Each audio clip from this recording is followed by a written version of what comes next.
And we welcome you to the Ferris Network on television with major breaking news on this Friday night in about 4 or 5 places. We'll take a quick loop around. Live pictures, Douglas, Arizona. Kamala Harris about to speak during her second trip to the border as vice president. Blake rightly pointed out, despite being the border czar, she has only been there one other time. Her trip has been overshadowed by a damning new report from Immigration and Customs that shows hundreds of thousands of convicted criminals have entered the country under her watch and been released, including a number of people convicted of murder. 1,900 miles away from Douglas, Arizona, Donald Trump is about to hold a town hall in Warren, Michigan. Latest polling out of the Wolverine state shows Harris is leading the former president, one of the states of the blue wall that Kamala Harris must hold if she wants to be president. Also tonight, the southeastern United States is underwater. And this is not Florida, this is Tennessee. The remnants of Hurricane Helene moved north overnight. There is massive flooding all throughout North Carolina and Tennessee. Search and recovery teams are assessing the damage in Florida. So far, at least 41 people are dead in 4 states tonight. In western North Carolina, evacuation orders are in place near Lake Lure, about 25 miles east of Asheville. There's a dam that could fail at any moment, which would make this flooding look tame in comparison to if that happens. In the Middle East, Israel's bold strike in Beirut targeted the senior-most leader, the head of Hezbollah.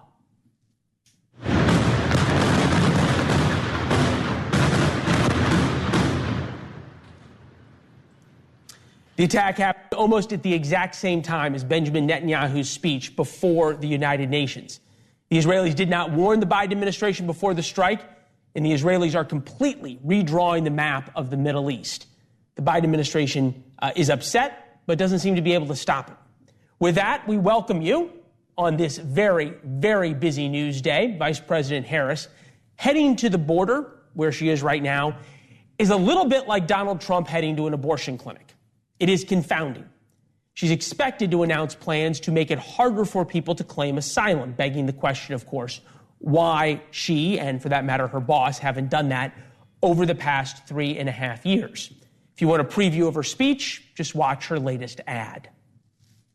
Kamala Harris has never backed down from a challenge. She put cartel members and drug traffickers behind bars, and she will secure our border. Here's her plan. Hire thousands more border agents, enforce the law and step up technology, and stop fentanyl smuggling and human trafficking. So it is, of course, a stark contrast from her previous run for president. Back then, she said crossing the border illegally shouldn't be a crime. But her visit is telling. It's driven by polling, as almost everything right now is, particularly polling with Latino voters. The latest Quinnipiac poll shows Trump is leading 6% among Latino voters. Biden won the Latino vote by 33% in 2020. Clinton's margin in 2016 was 38%. There are a lot of Latinos in Arizona and Nevada who want stronger border security as a big part of their support of Donald Trump. But the vice president's second trip to the border is being overshadowed by troubling new data from ICE, which reports that there are more than 662,000 non-citizens with criminal histories on the agency's docket. So that means these people were stopped at the border and for one reason or another were let go, were given a court date and sent into the United States. Perhaps most troubling of all, 13,000 of the people roaming the United States are convicted murderers. 15,000 have sexual assault convictions. Another 13,000 were convicted of weapons offenses. And we do not know, nor does ICE know, where they are. Donald Trump's already mentioned those numbers once today. You can imagine he will mention them again. Former president wasted no time using the numbers to reiterate one of his favorite campaign talking points. Convicted people for life are now in our country, and I can finally look at them and see, I say, I told you so to the fake news.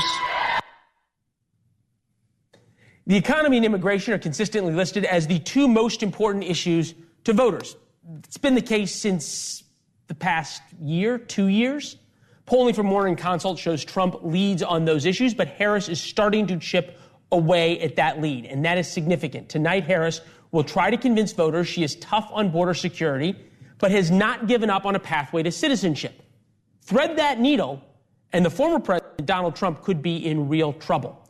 Start tonight, A. Scott Bolden, NewsNation contributor, former chairman of the Democratic Party in D.C., Kadia Goba, political reporter for Semaphore, Scott Tranter, director of data science for our partners at Decision Desk HQ. Welcome. It is good to see you. Thank you for joining us. Tranter, I'm starting with you because of the polling here. How closely can we link what's happening in Arizona with Latino voters to questions about Kamala Harris and the border?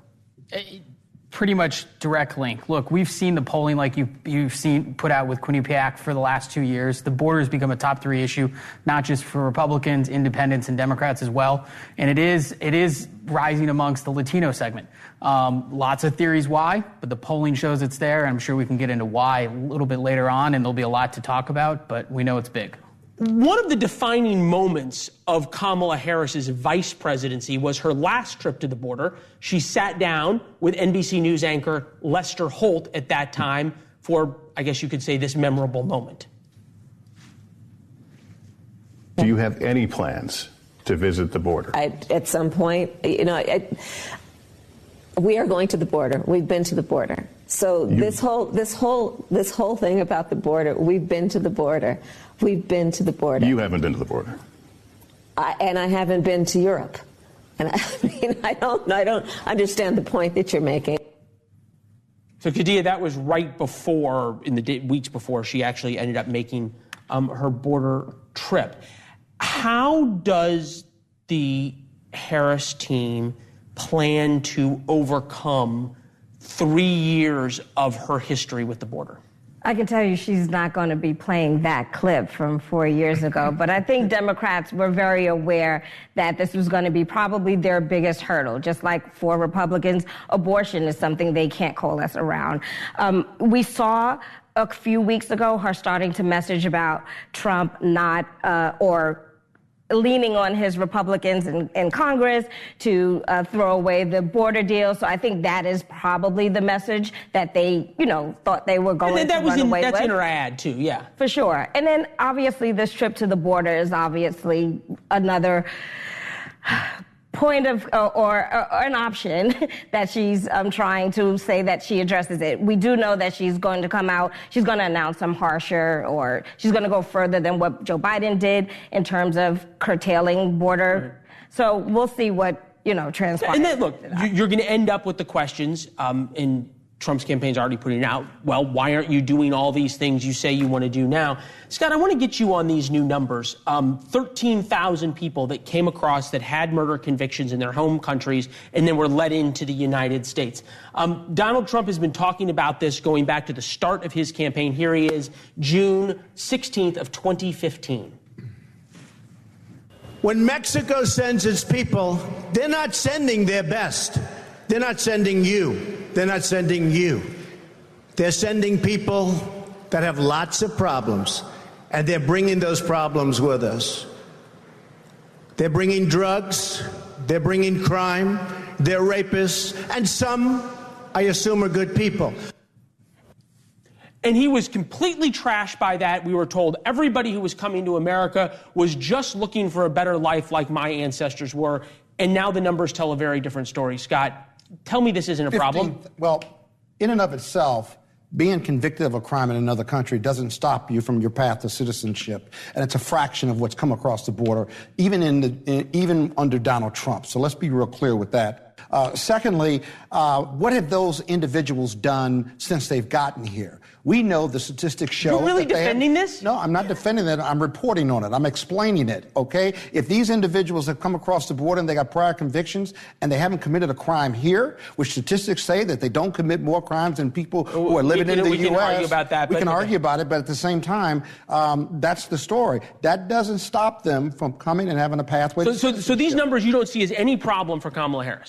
see that she's behind Donald Trump in Arizona and on the immigration issue, which is why she's at the border right now. And listen, the Dems have a story to tell. They're going to take it right to Donald Trump. He's owned this narrative, and the reality is that he doesn't care about the border. He doesn't care about protecting America, because he would have passed, and instead of killing the Langford bill, he would have passed that. He turned down more money, more agents, more technology, even money for his wall. Quit while you're winning. Okay. I conceded your point. I didn't hear you agree with I me. did agree with you. Trainer, I got 30 seconds, but you help me out here.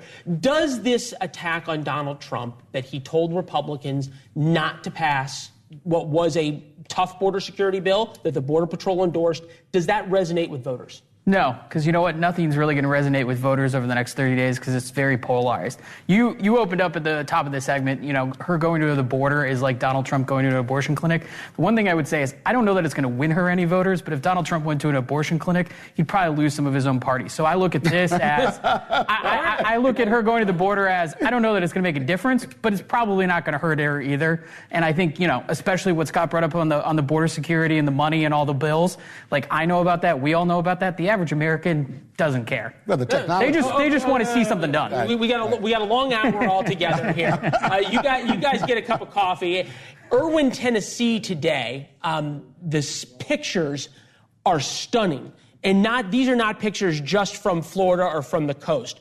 Homes completely submerged underwater. You can see the 4-box up there. Homes burning in the middle of floods. And thousands of people who were not under evacuation orders cut off. Now there's helicopter rescues going until dark. The homeowners were forced to evacuate the rising waters. The death toll from what was Hurricane Helene, now at least 41 across 4 states, and that number is going to rise. The National Hurricane Center says Helene is still at it in terms of dropping unbelievable amounts of rain, catastrophic flooding over parts of southern Appalachia, the Tennessee Valley, South Carolina, Georgia, North Carolina, Virginia, Tennessee, and Florida are all now feeling the effects, and the rain is still pouring down in places like Missouri, Georgia, Tennessee. NewsNation's Brooke Schaefer is in Keaton Beach, Florida, where local officials say 90% of the homes weren't damaged but destroyed. We begin with Lillian Govis in Buncombe County, North Carolina, where they are fielding call after call after call for help. Lillian, thank you. Are you able to get to everybody who's calling, number one? And number two, how much of a surprise was how bad the flooding is? We are not able to get to everyone who is calling. We are prioritizing those life-saving calls. We have a unique situation here in that we have lost interstate access around Asheville and Buncombe County. And so we aren't able to actually have resources coming in to help us with these emergency endeavors like we would. Helicopters have not been able to fly into the area because of these high winds. And so we are prioritizing those life-saving calls, but we've had more than 3,500 911 calls since 5 o'clock this morning. And we are How many would it be on a normal day? Excuse me? How many would it be on a normal day? On a normal day, it would be a tenth of that, if that many. And so that's just. It's got to break your heart to tell people that you're not able to come. Yes, we know there are people who are stranded on roofs currently, who we are trying to get to, but we are prioritizing those calls where we know that if we do not respond, we will see a fatality in that instance. And I'm thinking there's probably a lot of those as well. I can only imagine a number of the people who are out trying to rescue folks, their homes are flooded as well. Yeah, even here, there are a number of my coworkers and folks on my staff who I have not heard from, and I do not know their status. Our cell towers are down. That adds a further complication, and we have more than 100,000 people without power as well. Obviously, we heard the reports and the warnings along Florida's Gulf Coast, especially in the Big Bend. We talked last night about the sheriff warning people who didn't evacuate, write your name in Sharpie on your leg so we can identify you. That was chilling. Did you all have any warning or idea of how bad this was going to get and how quickly it was going to get bad? We did, and we had multiple press conferences begging our folks who live in low-lying areas to relocate, self-evacuate to higher areas. We have multiple rivers that come through. This is a beautiful place. A lot of people come here to visit and vacation. And so we have a lot of low-lying areas around those rivers and historic flooding. This flooding actually is more significant than the last major flood of 1916. Wow. So this is... We can't put into words how catastrophic more than 100 years for our community. Boy, a city cut off, people on roofs. I'm just thinking it's getting dark. It's going to get chilly. People are cold, sitting on roofs, waiting for help and waiting for sunrise. Lillian, there's a lot of people counting on you. Thank you for joining us. Yep. Have a good night. Yeah. We'll have a better night than you were. There's a lot of people counting on you. Thank you for being there.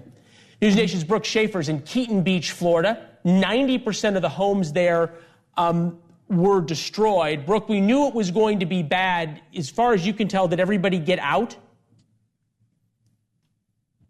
Yeah, for the most part, everyone that I spoke to said their friends and their family, they heeded the warnings and they evacuated. They were not here on Keaton Beach when this once Category 4 hurricane hit. And thank goodness for that, because Leland, you're looking at the destruction here, and really this goes on for miles. It seems like there is not a home left on Keaton Beach untouched by this once monster hurricane. You said it, county officials believe about 90% of the homes here on Keaton Beach are destroyed.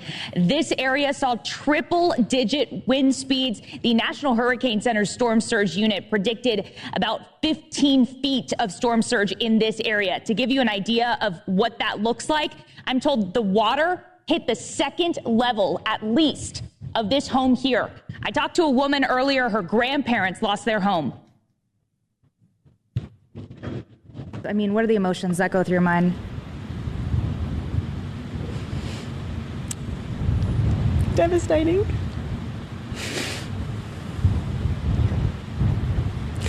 It's unimaginable, honestly. And Urban Search and Rescue have been out here all day as well. They have been sifting through the debris, going house by house, looking for anyone who might need help. Again, the good news is it seems like most people, if not everyone, evacuated before this storm. Still, as you look at all of this destruction, Leland, I talked to a woman who lost her property. She said it's difficult to imagine how her community comes back from this. Yeah, it looks like a war zone. I've been to a lot of war zones, too. And so many of these folks will learn, sadly, that they don't have insurance or the insurance company won't pay. That's really the next gut punch to come. Brooke, thank you very much. Keep up the great work. We're awaiting Donald Trump, who's holding a town hall tonight in Warren, Michigan. Split screen here. Kamala Harris is about to speak from Douglas, Arizona on her vision for the border. To those speeches as they happen, plus Israel's Benjamin Netanyahu addressed the United Nations at almost the exact time his forces took out Hezbollah's leadership. The unbelievable head fake by the Israelis and how they pulled it off when we get back. Back to our breaking news. Millions across the southeast are in a desperate struggle to simply stay alive. Floodwaters in the wake of Hurricane Helene have risen to the point that people are on their roofs and will be sleeping on their roofs tonight because rescuers can't get there. New video out of Treasure Island, Florida, where the only thing residents can treasure are the few items left on their second or third floors because of the floodwaters. A lot more on the rescues and life now in so much of the southeast later. Also tonight, live pictures of Beirut, Lebanon, where the terrorist group Hezbollah is in complete disarray. You can see the smoke still rising. An Israeli airstrike earlier today targeted Hassan Nasrallah, the Iranian-backed group's leader. We don't know yet if he died in the strike. Here is that moment.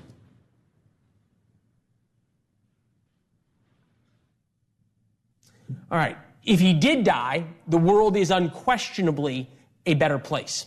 Israeli Prime Minister Benjamin Netanyahu landed in America yesterday, basically told President Biden to take his proposed ceasefire plan and shove it. Netanyahu addressed the United Nations General Assembly as the strike almost was happening and attacked the United Nations that he calls anti-Semitic. This UN House of Darkness is home court. They know that in this swamp of anti-Semitic bile, there's an automatic majority willing to demonize the Jewish state on anything. In this anti-Israel flat earth society, any false charge, any outlandish allegation can muster a majority. All right, live pictures right now of Beirut where we are seeing Israeli attacks happen in real time. Understand the Israelis now have air superiority over Beirut and have threatened to shoot down any planes coming in from Iran to resupply Hezbollah. With us now Brent Sadler, retired Navy captain, former Pentagon official. Good to see you. What do you make of the Israelis really thumbing their nose and embarrassing President Biden and the United States? Well, I'm not sure that Netanyahu embarrasses the United States as much as the current administration has failed to put any type of meaningful pressure on Iran and its proxies to get to a real ceasefire that would be meaningful, one that could actually happen. And so we're at the situation we are now, almost a year into this current war that has expanded regionally for many months and has involved numerous players and put a lot of Americans at direct risk. And it's a failure of leadership as well as diplomacy of the current administration. So it's really on them. It certainly doesn't embarrass America. And I think it's the type of tough medicine that we need to hear coming out of Israel. To a certain extent, though, any time that the American president is defied, the stature of America goes down around the world. And that is not necessarily a good thing. Now, you can argue that taking Hassan Nasrallah off the playing field is a very good thing. The Israelis are doing things the United States never would. What does it say that the Israelis are continuing, to amp up the pressure and tighten the thumb screws on Hezbollah and on Iran, and they haven't responded yet? This, the big fear from the Biden administration, escalation, and yet the Israelis keep tightening the thumb screws and Iran keeps running back to their bunkers. Well, the first thing is I don't think it's by lack of effort on the part of the Iranians, certainly not Hezbollah or the Hamas or the Houthis. The Houthis just launched a hypersonic missile into Israel just the other day, last 24 hours. So it's not by lack of willingness or desire to hurt and kill Israelis. It's the Israelis have been able to preempt them, outsmart them, have adequate defenses, thankfully with U.S. help for many years, but most recently the last few months, to ensure that they can thwart those attacks. So it's not by lack of effort. But again, a lot of this was preventable had there been better actions taken year plus ago. Well, you could also argue, I think, that the administration, and we've said this a lot since the very beginning, the administration trying to keep things from escalating and constraining the Israelis as they continue to do, only made this last longer. We're seeing that when the Israelis go on the offensive, in a lot of ways, the Iranians back down. They have not, Hezbollah has not launched a full-scale war yet. No, I think that's been characteristic of the way that this national security team in the White House operates. It's a misreading of the competitor, the adversary on their side. They did that with Putin and got a war in Ukraine, and then they turned that into a war of attrition, which benefits Russia and certainly not our interest. And they did it in the case in the war between Israel and Hamas by at every turn applying pressure and trying to withhold weapons to Israel and hoping that that would get to a ceasefire that would be meaningful or sustainable while not applying any pressure to Iran and the hopes that they could get some nuclear deal that they've been trying to have for several years now. Yeah, we keep hearing from Donald Trump about this on the stump and about President Biden sort of losing control, literally, of the world that you've laid out. Brent, thank you very much. Well, thank you. Appreciate it. It's good to see you as always. We'll switch the screen right now so you can see Donald Trump in Michigan at what is being billed as a town hall. Senator Marsha Blackburn of Tennessee is there to interview him, a little bit like what happened a couple of weeks ago when we had the governor of Arkansas, Sarah Huckabee Sanders, there. It's sort of a moderated rally, if you will. There were some questions from the audience. We'll see whether Donald Trump takes questions today. The split screen that is going to happen here in about 15 minutes is going to be pretty amazing because you are going to have Donald Trump talking about the border, which is what he talks about every day, and you are going to have Kamala Harris on the border giving a speech about her desires to secure the border. The next part of this, of course, is all the data and all the numbers we saw come out earlier about how many real criminals, hardened criminals, have come across the border and been allowed into the United States by ICE. We'll listen into the town hall now.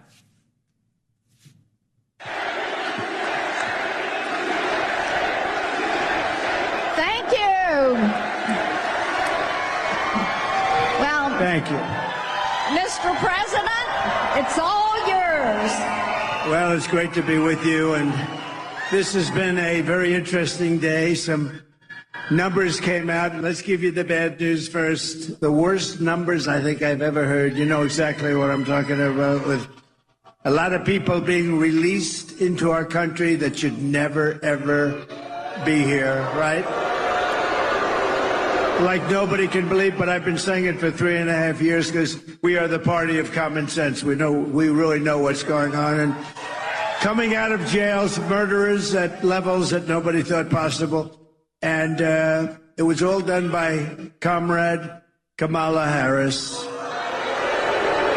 Our great border czar, who's incompetent, who's totally incompetent, and 245,000 criminals, but much more than 13,000 convicted murderers who were in jail. They were all released into our country, and we can't put up with this. This is gross incompetence, and let's get back to the show, okay? Get back to the show, right? Absolutely. And Mr. President, I've got to tell you, they have been having a great time. While they've been waiting for you, they've been singing, they've been talking, and I know we've got some questions tonight. And Nico, you're first up. Let's have at it. Come on. Good evening, Mr. President. Hello, Nico. My name is Nico. I'm from Plymouth, Michigan. Last week, I was laid off at Detroit Diesel. I was an assembler on the line, building diesel engines made in the USA. And my question is about immigration. Illegal immigrants are hurting American workers like me who are just starting off. How will you stop this invasion? Well, very easy. We're going to close the wall. We're going to close the border. You know, I built hundreds of miles. Nico, I built hundreds of miles of wall and did it well. And we had the best numbers we ever had 4 years ago. And now we have the worst numbers in the history of the world, not just this country. At least 21 million people came in during their term. And as we just said, a lot of them are real bad people, real rough people. But they're also taking a lot of jobs from Americans, probably happened with you.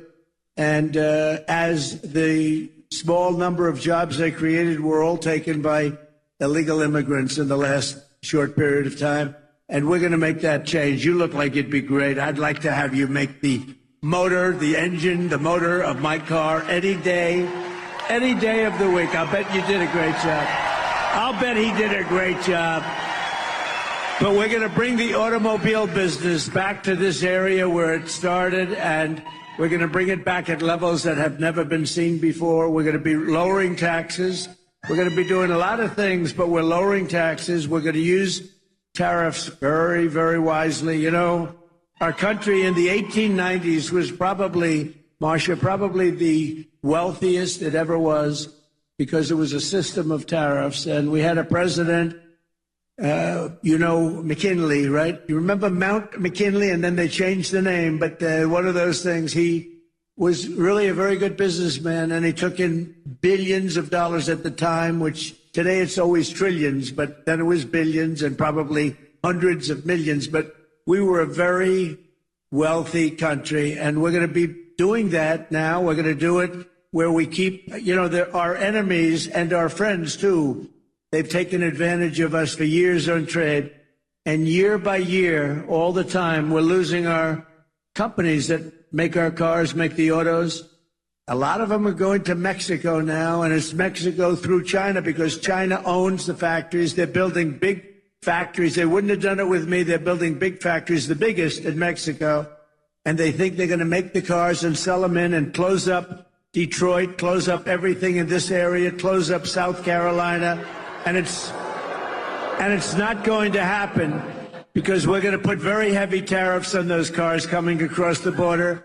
And we're not going to let that happen. We're not going to let it happen. So what we're saying is, Nico, we're going to have these companies that want to build in Mexico, they want to build in China, if they want to do business in the United States, they have to make their product, whether it's a car or anything else. We want them to make their product, have their plant in the United States.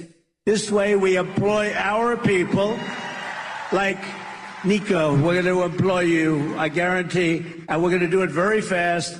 And then we have to keep out the competition, and we're going to make fair trade by charging them tariffs. If they want to come in and steal our wealth and steal our jobs and steal our companies, then they have to pay a price for that. And we've done it. And, you know, I charged, as Marcia can tell you, China paid hundreds of billions of dollars during my term. And I had no inflation. We had the greatest economy in the history of our country. And we were just getting started, actually, but we had the greatest economy, the greatest employment for everybody, men, women, African American, Hispanic American, Asian American, everybody, young people with a diploma, without a diploma, people that went to the best schools in the world, got PhDs. Every single class, without exception, was the best they've ever been. And we're going to get that back and then some. So we're going to bring a lot of companies in, and we're going to have a lot of jobs, and you're going to have a lot of jobs to choose from, okay? Thank you. That's great. Everybody appreciates that, and appreciate when you talk about immigration, you talk about building the wall and making certain that we secure this country. Okay, Misty. And by the way, we built more wall than I said I was going to build, and then we had 200 miles of wall ready to go. It was all fabricated, all made to the highest specifications of Border Patrol and ICE, and it was all set. And then we got more votes than any sitting president has ever gotten by far. And they say we lost the election. So let's leave it at this. You know what? We have one coming up in 39 days, so that'll be a wonderful replacement. Wonderful replacement. Absolutely. All right. Misty. Good evening, President Trump. I wasn't sure. She reminded me when I was in the debate with crooked Hillary Clinton. She got up and she started walking around, and I said, what's going on up here? Go ahead. I didn't know you were going for such a beautiful young lady. Go ahead, please. Oh, thank you. Good evening, President Trump. Good evening. My name's Misty. I proudly build the Ford Broncos and Rangers. Yeah! I've been with Ford for 25 years. If I'm going to be honest with you, I was not for you in the beginning. But my son told me I sounded ignorant and I needed to educate myself on you. That's it. True. That's what we're like. Where is he? Where is he? Is he here? No, he Well, you say, I love your son. I think it's good. He said just get his autograph. Anyways, Yeah, so I took the challenge on. And I'm proud to say that I'm voting for you again. Thank you. Yeah. Thank you very much. No, thank you. Thank you very much. My question for you is, I'm a single mom of 5, and becoming difficult to afford, the basics. So can you please tell me what you're going to do to lower the prices for us? Yeah, so what we have to do, because the prices are so high, thank you, darling, very much. It's a great question. People are hurt by the cost of groceries, the cost of everything. There's nothing less expensive. If you go back 4 or 5 years, everything was just a fraction of what it is now. And they're making essentially, if they make the same wages, they're getting wiped out because prices are up 50, 60, 70% for a lot of things. For some items, it's much more than that. Well, look at interest rates. They were 2%, now they're 10%, but at 10% you can't get the money. At 2%, there was plenty of money for everybody for buying a house, et cetera, et cetera. But when you look at groceries, I think it's the thing that really, I always say this is an election that I used to say determined by the stomach. Actually, I don't believe that anymore. I think it's now determined by the brain, because nobody wants to have criminals pouring into our country. Nobody wants to have any of these horrible things that are happening to our country. But we're going to be bringing them down, and it's going to start with energy. We're going to drill, baby, drill. Energy's coming way down. Energy's coming way down, and when energy comes down, everything else follows. That's what started this onslaught of inflation, that the greatest we've ever had in our country. We had the greatest inflation over the list, and it actually, we had almost no inflation. And that carried on for 2 years into there. I used to say his, now I say there. But nobody even really knows who our president is, if you want to know. Who's our president? Who is he? Nobody, we're not sure who the president is. Yeah, right. That sounds good.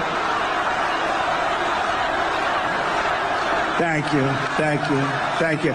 But the inflation, it carried on for almost 2 years into that. We had a solid no inflation. It was solid, and then it exploded. Because what they did was the energy, and also what they did, just almost as importantly, was they spent like nobody's ever spent. They went crazy.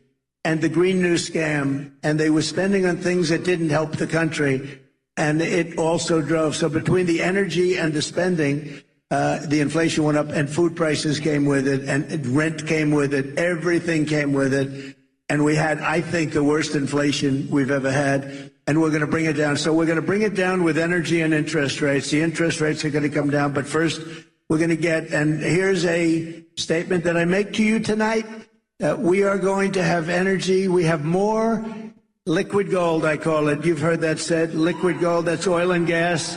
We have more oil and gas, liquid gold, than any country in the world, including Saudi Arabia and Russia. And we're going to bring it down. We're going to bring your energy bills down, and also business where they can employ people. But we're going to bring the energy down by 50% in the first 50% in the first 12 months. And when we do that, everything else is going to follow. Everything follows the energy. And because we have so much, they don't drill, they go to Venezuela. We buy oil from Venezuela. What's that all about? And we have more than anybody else in the world. Think of it. Saudi Arabia doesn't have as much. Russia doesn't have as much. And we're going to other countries. We're going to drill, and we're going to take it out. Your energy bills will be 50% lower 1 year from January 20th. 1 year from January 20th, okay? And that's going to have a huge impact, okay? Thank you. Say hello to your son. Thank you. Very good. Good job. Thank you. Well, I think that everybody is ready to get those prices at the pump down.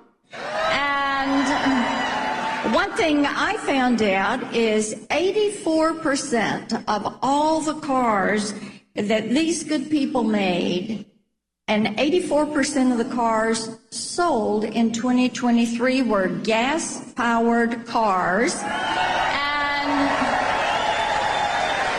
And we need to get that price down. Yeah, so it's a good point. Look, they have an electric mandate.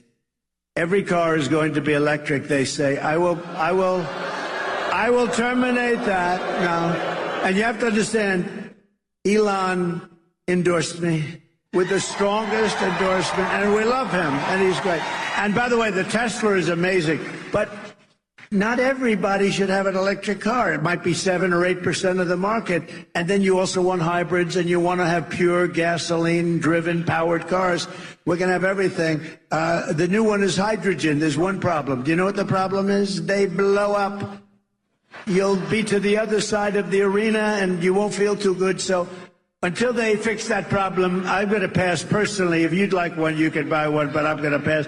But you've got to have alternatives and choices. That's what the country's all about. And we're not going to have, I will end the electric mandate on day one of the administration. Okay? That is great. I tell you what, if we can get you back to drilling on day one and then get that inflation down. You know, and our audience might not know this. When you left office, inflation was 1.4%. Today, the cumulative inflation rate is 20.3%.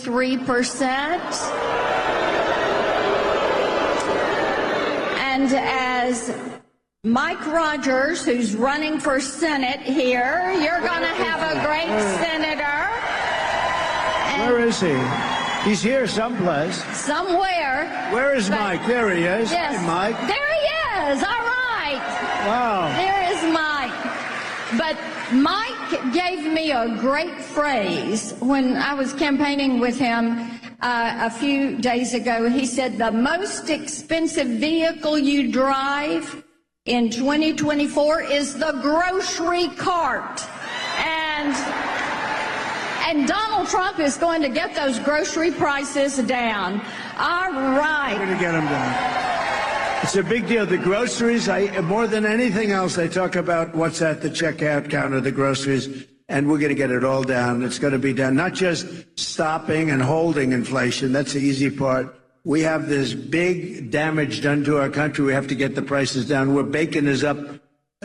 Oh, bacon. We don't order bacon anymore. It's too expensive, right? But it's all up too much, and we're going to get it down. But it's going to start with energy, and it's going to start also with interest rates. Because once that happens, interest rates are going to come down too. You know, we had, as Marcia said, we had 1.4%. You know, you don't want inflation at zero because that's not actually good. And the worst thing you would have is deflation. Deflation's probably in a certain way as bad or worse than inflation. The ideal number is between 1% every year. If you could do this for the next 100 years, between 1% and 2%, and we were at 1.4% average. It was amazing, right? It was great. So we're gonna take care of inflation and quickly, and we're gonna get those prices coming down very, very substantially and very quickly. Thank you. And make America affordable again. And make America great again.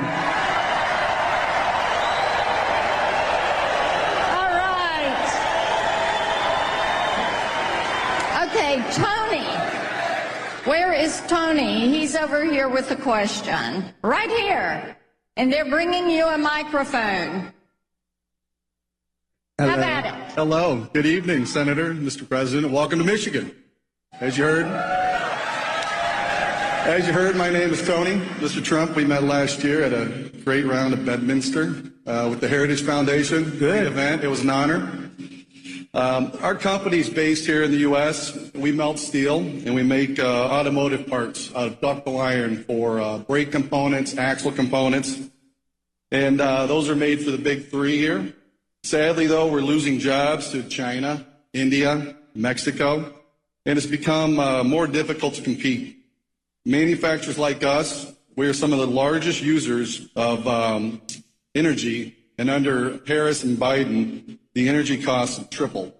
So my question is, what will you do to get energy back down so us U.S. manufacturers can compete and bring it back to jobs here? Yeah, so it's a great question. A lot of people have the same question because it's affecting their companies. I just left one, and from the Netherlands, we made a speech, a wonderful guy, and he said the problem was he opened up because of me. He opened in 2017, and he had 3 great years, and now with them, he's not doing well.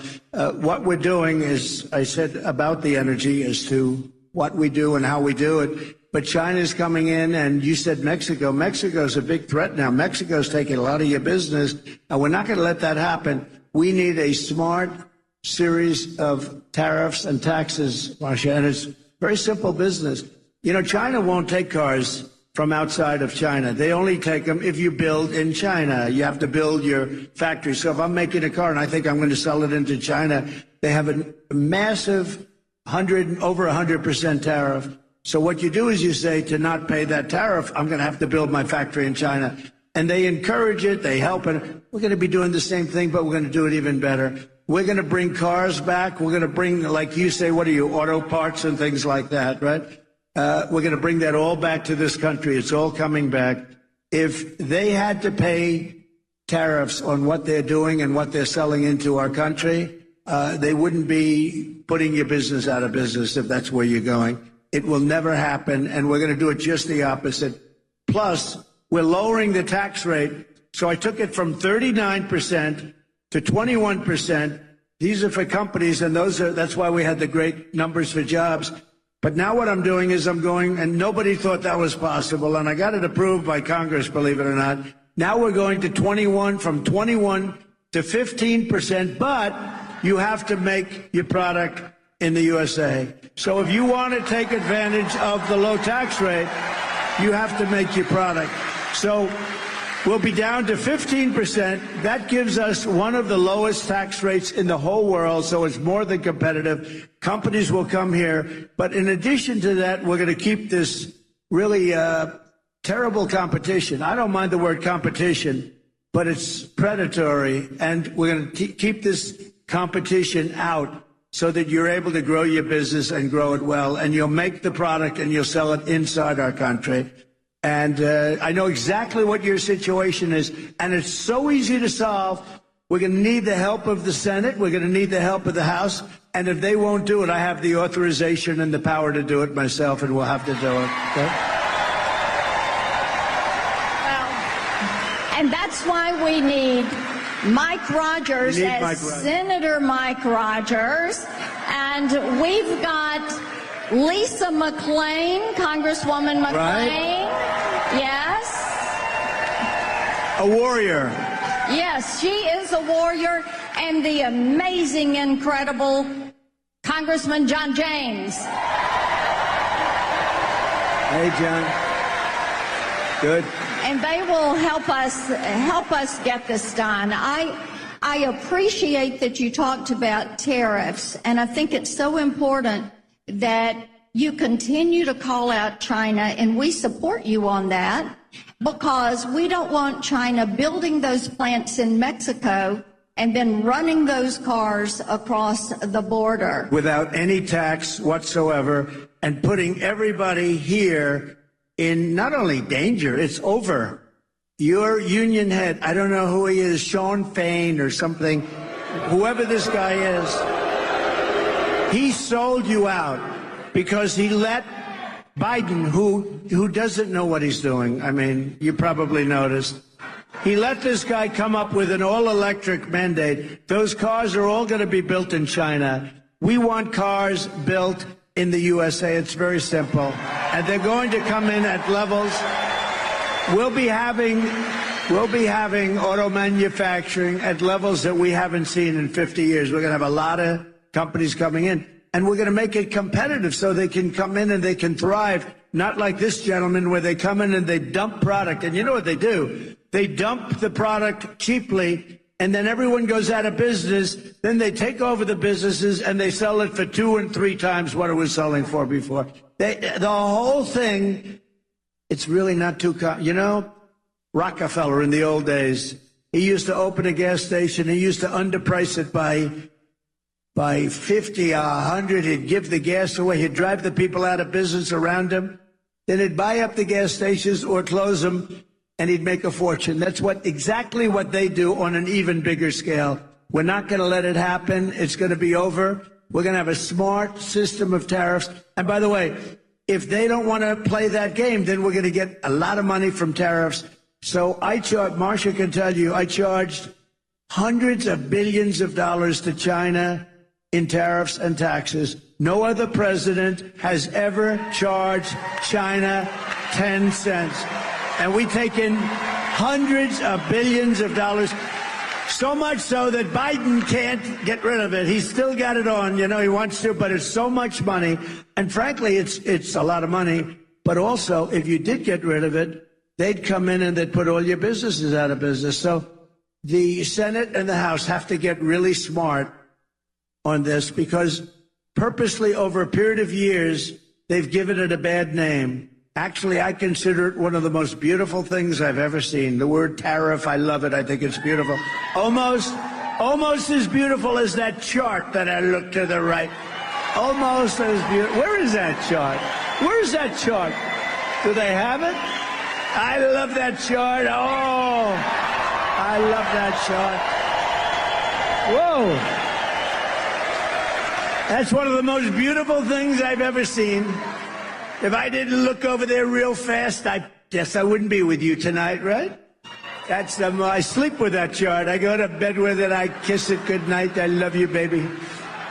That chart. But the word tariff is a beautiful here word in September. Donald Trump on the Stump Town Hall. Might call it a moderated rally in Michigan. You've got Kamala Harris a few minutes behind for her big speech on the border, Douglas, Arizona, tiny little border town that she's going to try and highlight how she will get tough on the border. Focus right now on the presidential candidates this weekend. Next week, it is all about the vice presidential nominees.